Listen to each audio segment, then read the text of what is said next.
profetas en su tiempo. Claro que sí, leamos. Debemos creer aquel famoso monje Juan, a quien el emperador Teodosio el Grande consultó sobre el éxito de la guerra civil, porque tenía realmente el don de profecía. Ni puedo poner en duda de que a cada uno pueda distribuirse la totalidad de los dones, como tampoco que uno solo pueda tener muchos. Pues este monje Juan, cuando una mujer religiosísima deseaba impacientemente verlo por mediación de su esposo, como él no quería, porque nunca se le había permitido ver a las mujeres, le contesta: ve y di a tu mujer que me verá la noche próxima, pero en sueños. Y así sucedió. Cuando ella despertó, indicó a su marido que ella había visto a aquel hombre de Dios como él lo había conocido y lo que había oído de él. Esto me lo refirió un varón grave y noble que lo recogió de ellos mismos y es dignísimo de ser creído. San Agustín, en su carta al obispo Paulino, capítulo 12, 21. Podría traer pruebas de la continuidad de los dones y que no me alcanzaría 10 horas para exponerla, pero mi oponente solo accedió a debatir con 15 minutos de exposición porque le tiene miedo a los argumentos. Gloria a Dios. De todas maneras, responderemos a todo lo que él diga.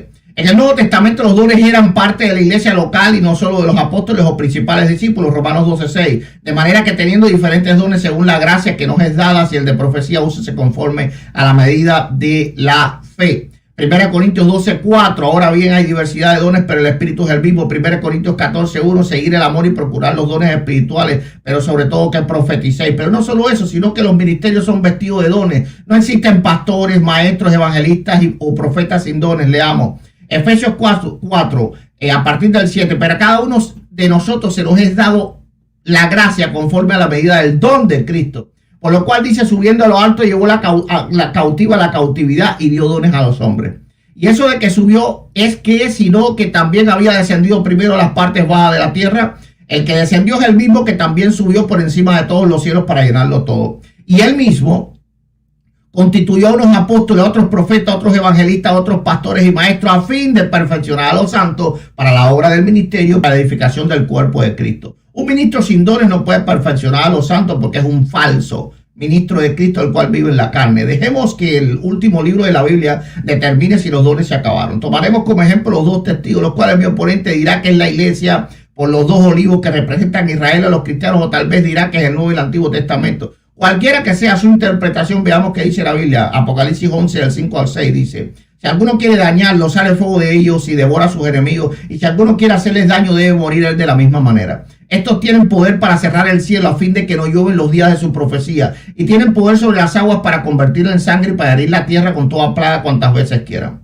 Aquí vemos que hay dones extraordinarios en estos testigos. Mi oponente dirá que es puro simbolismo, pero no podrá probar que simboliza otra cosa que un poder sobrenatural. Es posible que él diga que esto no es del futuro, sino que ya ocurrió. Pero esto es falso, porque aún la bestia no ha vencido a la iglesia y este poder dura hasta que eso ocurre. Cuando haya acabado su testimonio, la bestia que sube del abismo hará guerra contra ellos y los vencerá y los matará.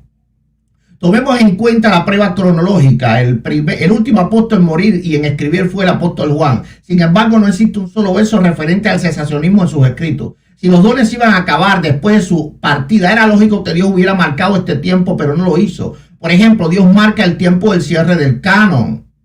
Estoy bien todavía de tiempo. Apocalipsis 22, 18. Yo testifico de todo aquel que oye las palabras de la profecía de este libro. Si alguno añadiera estas cosas, Dios traerá sobre él las plagas que están escritas en este libro. ¿Por qué no marca el tiempo del fin de los dones? ¿Ok?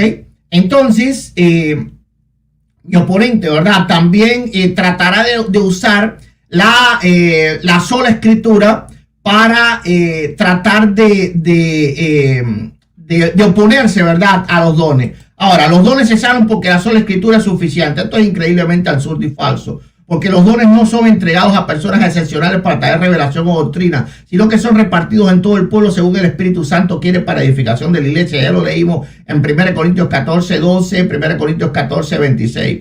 Además vemos que incluso los dones pueden ser adquiridos en oración y no necesariamente vienen como un expreso plan divino a una persona especial, como por ejemplo un apóstol. 1 Corintios 14, 13 dice: por lo cual el que habla en lengua extraña pida a Dios en oración poder interpretarla. Por lo tanto, los dones tienen una importancia menor a la revelación universal de las Escrituras.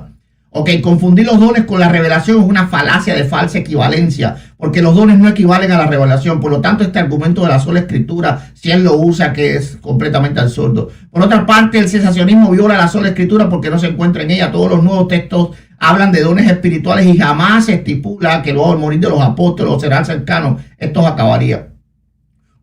Cualquiera con dos dedos de frente se dará cuenta de que el Nuevo Testamento es un libro lleno de sucesos sobrenaturales de toda índole, lo que apunta a un claro continuismo. Además, el Nuevo Testamento fue escrito en especial para los cristianos de siglos posteriores, porque la mayoría de los creyentes del primer siglo jamás lo leyeron entero. ¿Para qué tantas pruebas de señales sobrenaturales si luego los que leyeron esos escritos serían privados de ellas? Eso es absurdo, solo lo puede argumentar mi oponente. Esta promesa es intemporal y no sometida a solo 70 años, es decir, del 33 al 100.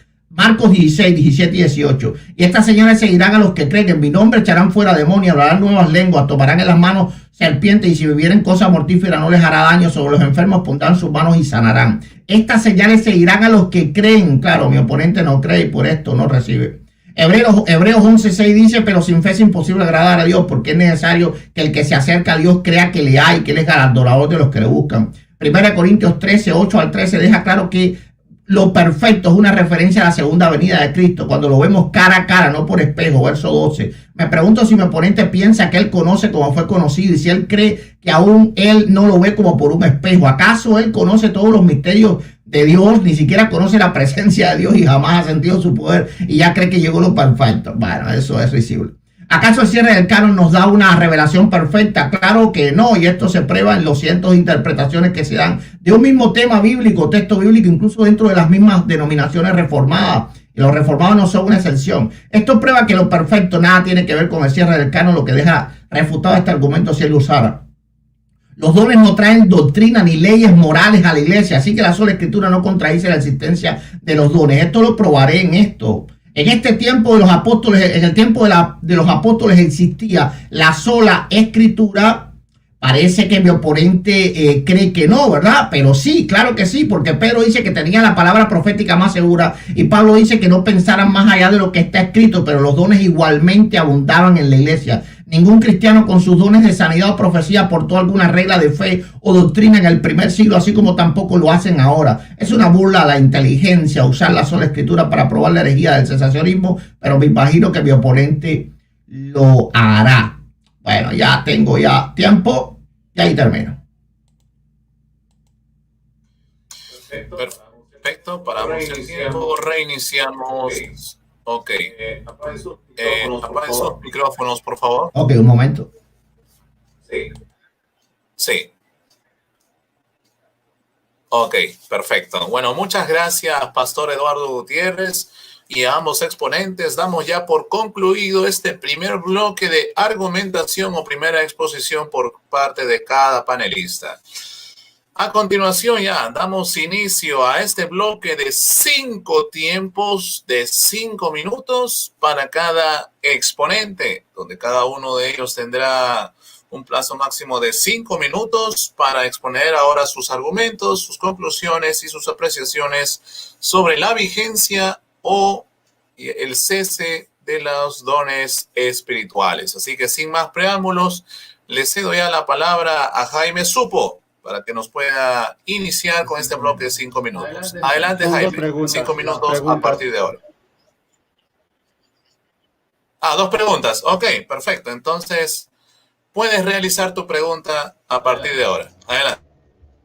¿La didache es palabra de Dios? Y si es palabra de Dios, pero no, solo voy a hacer una pregunta. ¿La didache es palabra de Dios? Ok, perfecto. Entonces, Pastor Eduardo, a partir de ahora, 3 minutos para responder. Adelante.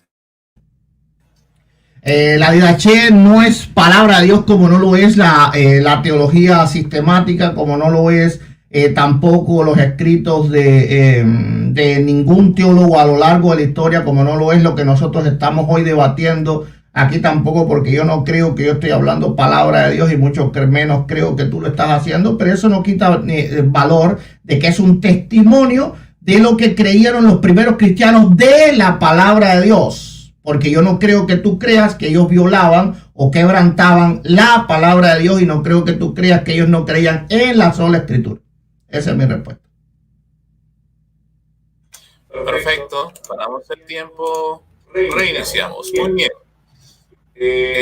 Pastor, ahora tiene usted la oportunidad de realizar su primera pregunta a Jaime. Adelante. Ok. Los dones en las iglesias locales del Nuevo Testamento aportaron algo a la escritura, sí o no. Perfecto, gracias, Pastor. Jaime, a partir de ahora, 3 minutos para responder. Adelante. ¿Puede decir la pregunta nueva? Oh, claro que sí. Pastor, ¿podría replantear la pregunta, por favor? Claro. Los dones en las iglesias locales del Nuevo Testamento agregaron o aportaron algo a la revelación universal o a la sola escritura. Ok, perfecto. ¿Se entendió la pregunta, Jaime? No. No. ¿Qué parte Esa no es es mi lo que respuesta. no quedó claro? No. Esa es mi Ah, respuesta ya, a perfecto. su Muy bien. pregunta. Sí, mil disculpas, Jaime. Esa es su respuesta de Jaime. Ok, perfecto. Gracias, Jaime. Bueno, entonces tienes la oportunidad ahora, Jaime, de realizar tu segunda pregunta. Adelante. En un debate tuyo escuché que Pedro había quebrantado el mandamiento de Dios y dices que la Didaché fueron fieles. ¿Estás diciendo que los de la Didaché eran más fieles que Pedro? Muy bien, Pastor Eduardo, a partir de ahora, 3 minutos para responder. Adelante. Bueno, primeramente sería imposible saberlo porque no sabemos quién escribió la Didaché. Tal vez fue el mismo Pedro, ¿verdad? Aunque se piensa que es a partir de los 80, pero no se sabe si es una copia de las enseñanzas del mismo. Así que en realidad comparar a Pedro con alguien que no sé quién es un poco absurdo. Pero si quieres una respuesta clara, bueno, es posible que los de la DH se confundieran, como también es posible que Pedro lo hiciera porque somos seres humanos. Muy bien, perfecto. Gracias, Pastor. A partir de ahora, su segunda pregunta, Jaime. Adelante. Ok, mi segunda pregunta. Ok, bien. ¿Cuál es el texto base para creer en el cesacionismo? Perdón, ¿cuál es el texto base para creer en el cesacionismo? Perfecto. Jaime, un solo texto. Perfecto. Adelante, Jaime, 3 minutos. A ver, tengo tantos textos que no sé cuál escoger, porque todos son de la sola escritura.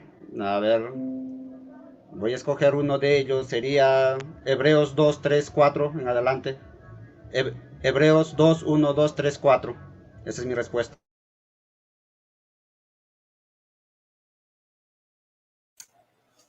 Ok, perfecto. Paramos el tiempo y reiniciamos. Muy bien. Muchas Un gracias. momento, no escuché bien lo que él dijo. Hebreos 2, 3, 4, digo. A ver, Jaime, repítelo, por favor. Hebreos 2, 1, 2. Hebreos capítulo 2, los versículos del 1 al 4. Ok. Perfecto, muy bien. Muchas gracias a ambos panelistas que me están acompañando el día de hoy por cumplir con este bloque de preguntas y respuestas. Así que vamos ahora ya a dar inicio a este bloque de 5 tiempos de 5 minutos para cada exponente, donde cada panelista tendrá la oportunidad de darnos sus apreciaciones y argumentos a favor o en contra de la vigencia de los dones espirituales. Así que, Jaime, a partir de ahora, 5 minutos. Adelante, Jaime, por favor.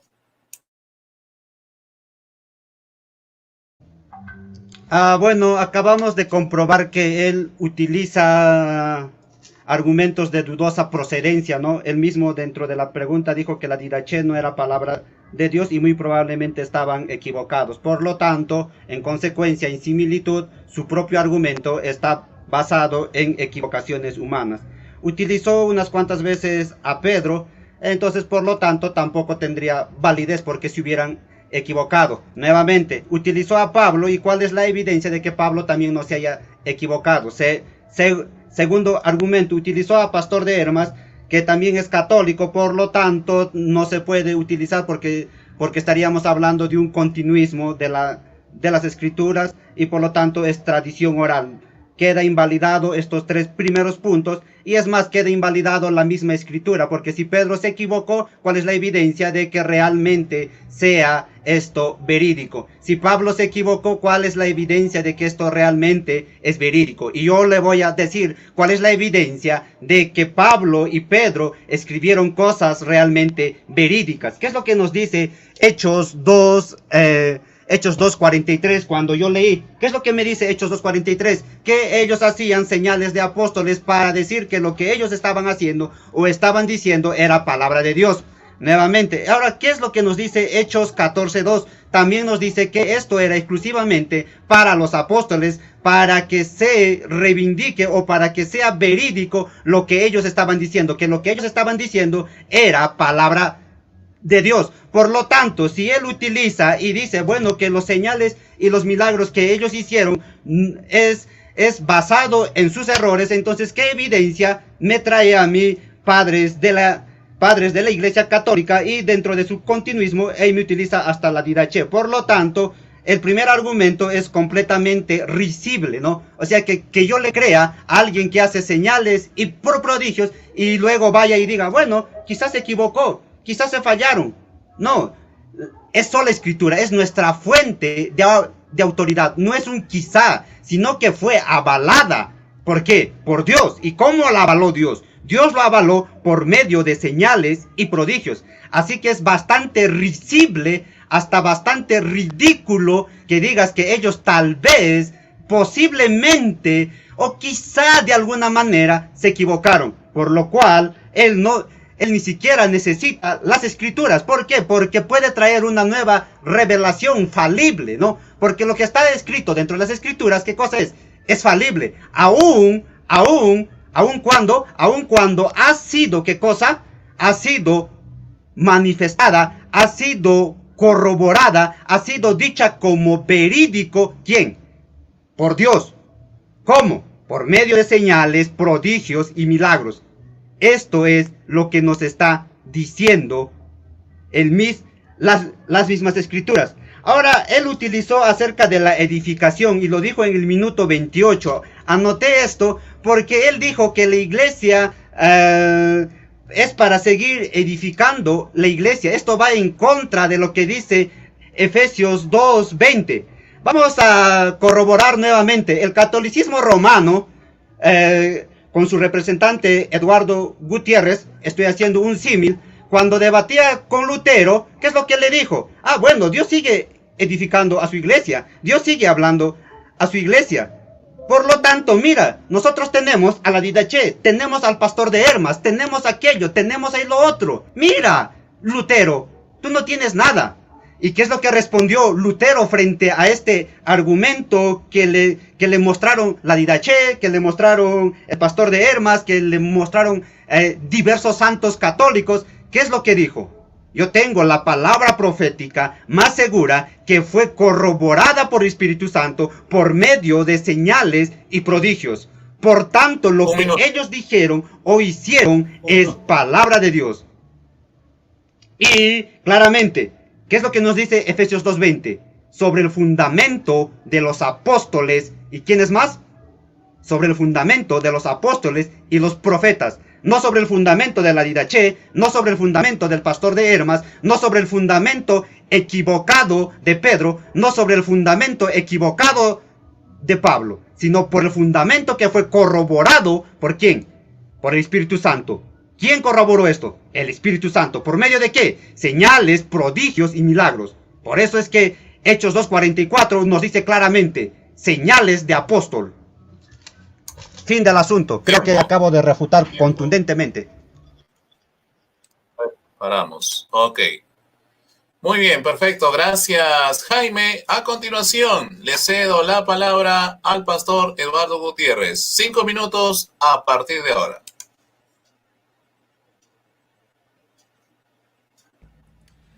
Bueno, comprendo que Jaime tiene muy poca experiencia en los debates, ¿verdad? Pero él cree que refutó contundentemente, lo que hizo fue una burla. Vamos a ver, él pone como texto base Hebreos 2, 3, 4. Dice, testificando juntamente con ellos con señales, prodigios y milagros. Ahora, este testimonio terminó con el Apocalipsis. ¿De dónde él saca esto? ¿Acaso no somos testigos nosotros de ante el mundo del poder de Dios y de la veracidad de la propia sola Escritura? ¿Cómo seríamos testigos si no nos parecemos a los que nos precedieron? Además, que en Hebreos 2, 3, 4 nos dice que el testimonio de prodigio ya había terminado, porque él dice, habiendo testificado, ¿verdad? En pasado. ¿Acaso en el tiempo que se escribió el libro de los Hebreos ya no había sido confirmado el testimonio? Claro que sí, porque el escritor nos dice, no fue confirmada. Pero el libro de los Hebreos fue de los primeros libros escritos del Nuevo Testamento. Así que ya habiendo sido confirmada la salvación, los milagros no se acabaron con ello. Pácata, por favor.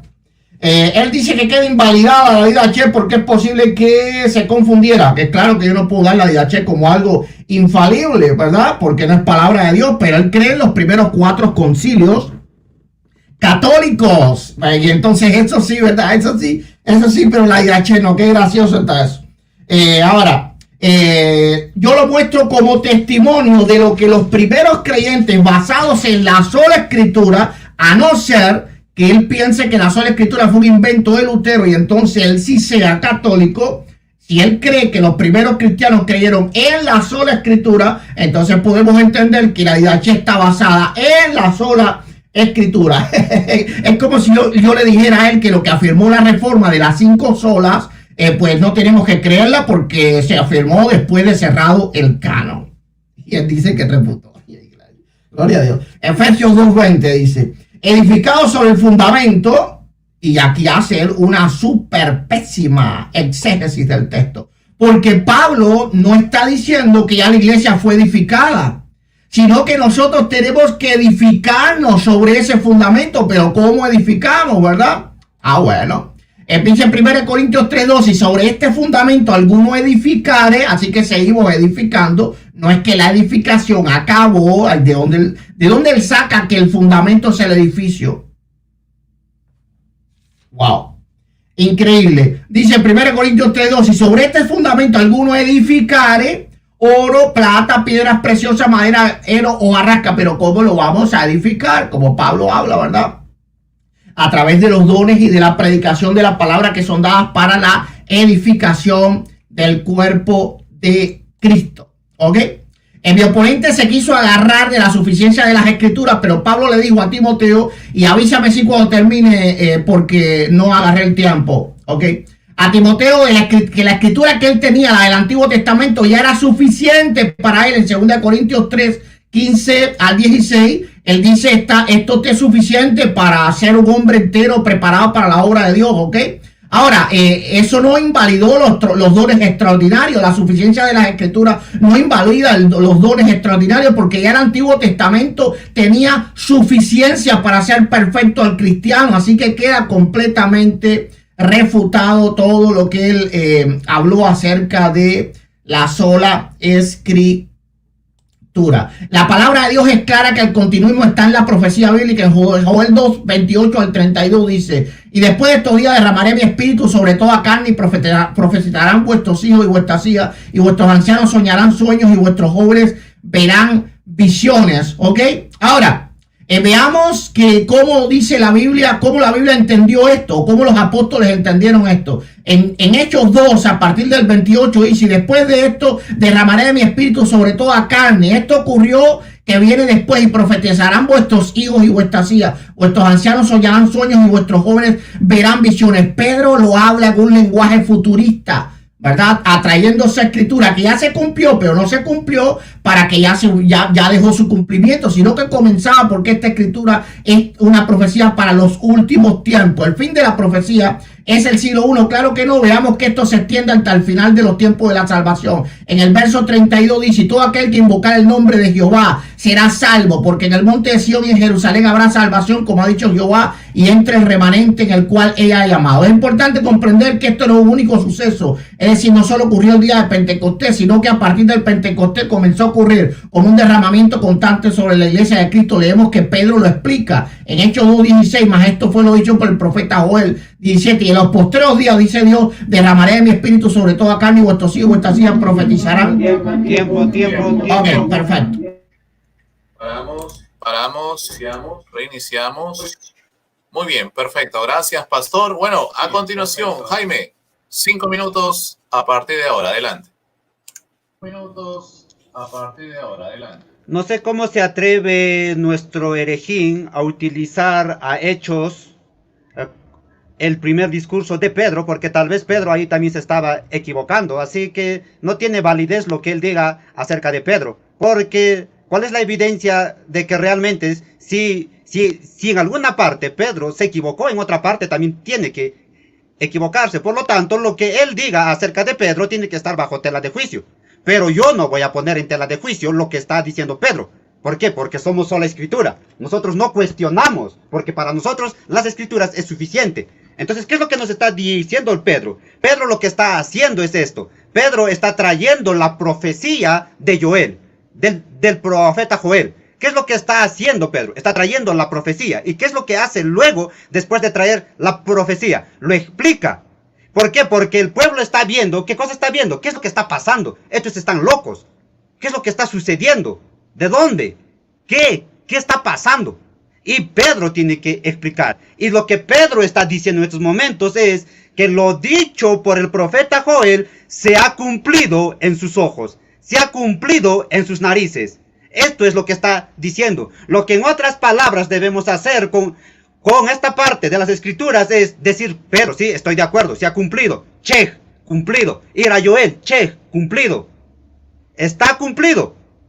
Porque hay una diferencia. Ahora, ¿cómo vamos a ir a esto? Porque los postreros días para Joel era el cumplimiento de la promesa de Jesucristo. Los postreros días para Joel no eran los postreros o futuros días del postrer para el postrer día. Porque los postreros días, aún para el tema dispensacional, los postreros días de Pablo son postreros días que se van a cumplir. No son los postreros días que se están cumpliendo ahora. O sea que los postreros días no son solamente desde el momento que empezó, sino que los postreros días para la teología dispensacional es un tiempo, un evento futuro. Lo mismo, Joel, Pablo o Pedro está diciendo, se ha cumplido. No voy a avanzar, corten mi tiempo mientras no...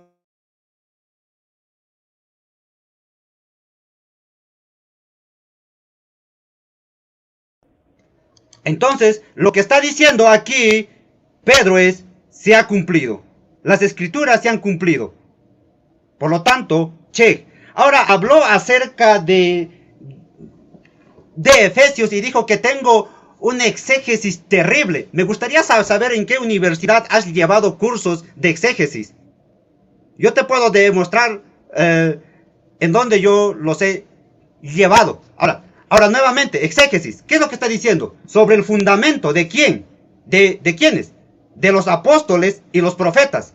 No me está diciendo sobre el fundamento de mi sueño, sobre el fundamento de mis revelaciones, sobre el fundamento de lo que haga la Didache, sobre el fundamento del pastor de Hermas, sobre el fundamento de Calvino, sobre el fundamento de Lutero, sino que sobre el fundamento de las escrituras. Es por eso que aún lo que nosotros consideramos los primeros 6 concilios fueron sacados de las escrituras. Las enseñanzas que se tuvieron de los 6 primeros concilios no eran opiniones personales, no era un sueño de Atanasio, no era un sueño de Cirilo, no era un sueño de Policarpo, no eran sueños, sino que era lo que había dicho acerca de las escrituras.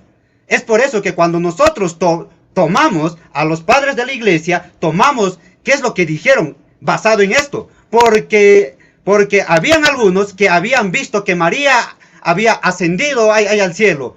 Eran visiones que ellos habían visto. Han visto visiones, ven advocaciones. Por lo tanto, queda completamente refutado nuestro amigo y hermano, ni siquiera llamarle hermano, a nuestro herejín católico, que está diciendo que Pedro tenía equivocaciones, cuando las escrituras me están diciendo que lo que dijo Pedro, que él sanaba con su sombra, estaba siendo, ¿qué cosa? Corroborada, ¿por quién? Por Dios, por Espíritu Santo, porque en Hebreos 2, 1, 2, 3, 4 está hablando de cómo era confirmada la palabra de Dios. Y luego, posteriormente, voy a hablar esto desde su origen, de lo extraordinario, de lo ordinario, de lo visible, de lo invisible. ¿Por qué? Porque esto es lo que se hace teología, se hace exégesis, se hace hermenéutica. No es lo que yo diga, no es lo que yo piense, no es porque yo sea prófugo de algún país y venga y empiece a agarrar la Biblia ilícitamente. Somos sola escritura. Muy bien, tiempo, vamos a parar el tiempo y vamos a reiniciar. Bueno, gracias Jaime, y bueno, sin antes recordarles, perdón, por apaguemos los micrófonos. Un momento, por favor. Ok. Sin antes recordarles a ambos panelistas, a modo de recalcación, por favor, evitemos las falacias ad hominem, evitemos el ataque personal. Centrémonos en los argumentos, por favor. Se los hago saber a ambos panelistas y expositores para llevar un buen curso de este diálogo-debate. Así que bueno, sin más preámbulos, le cedo la palabra al pastor Eduardo Gutiérrez. 5 minutos a partir de ahora. Adelante. 5 minutos a partir de ahora. Adelante. Bueno, ya él está